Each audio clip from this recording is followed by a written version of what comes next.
pengantin laki-laki tegak payah minangka tetungguling kulawarga Darbe jebahan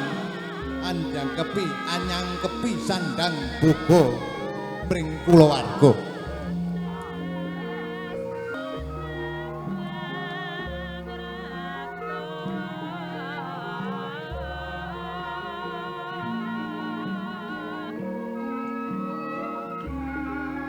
kanthi pingaing manah anggenyo nindakaken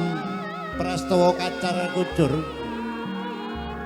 kawuryan sang pengantin putri anggenyo sampun nampi tampa kaya laju katitipaken dumateng ingkang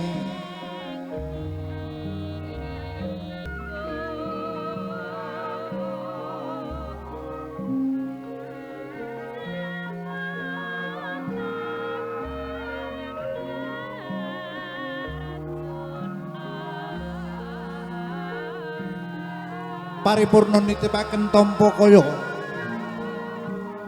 pengantin sarimbit wangsul ing sasana sakawit nenggih ing sasana rinenggo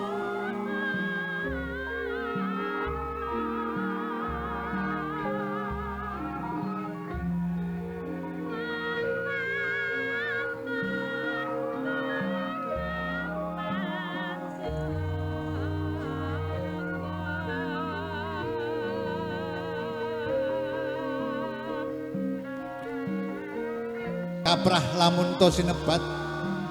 nedha sesarengan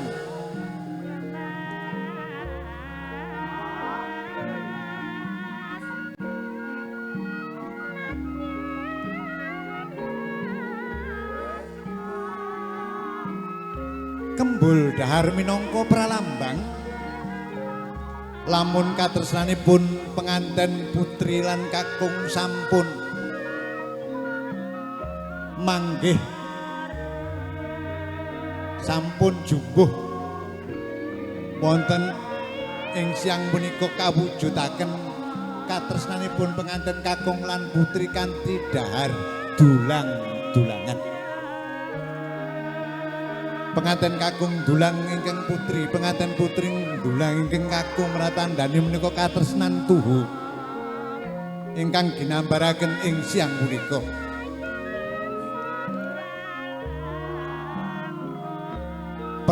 pralambang manggih sih kasutresnan penganten kakung putri jumbuh kang ginayuh sayek saeka kapti sembodo kang sinedya rengganing basa ngaten sinebat manunggaling karsa marganing mulya pusnya paripurna anggenyo dahar kembul penganten sarimbit ya ngawontenaken adicara ngunjuk toya wening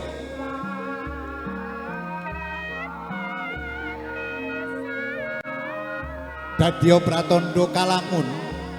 sedya tumindak miwah muna lan muni penganten sarimbit badhe kapanggalih kanthi weninging nala kaya banyu wening kang diombe satemah amung rahayu kang tinemu kados unen-unen ajining diri saka kedaling lati ajining raga saka busana ajining awak amung saka tumindak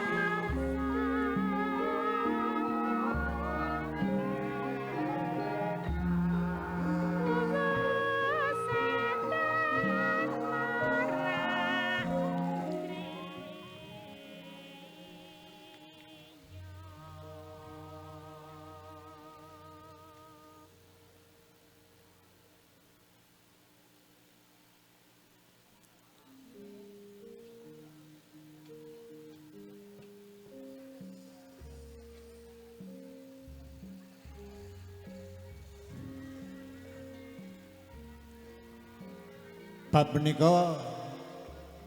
pangertosan enggal kangge kula minangka atur nderekaken tangging penganten. Mbun sewu,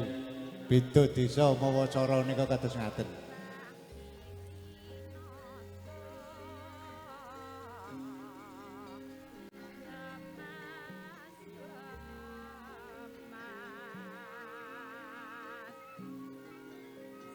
menawi kapirsanan saking kawontenan anggenipun jejuing ingkung sanyata ingkang gadah rejeki akeh kok sing lanang. Nyatane oleh akeh luwih gedhe. Nggih, nanging sedaya kala wau kita tansah bebagi wonten ing siang menika.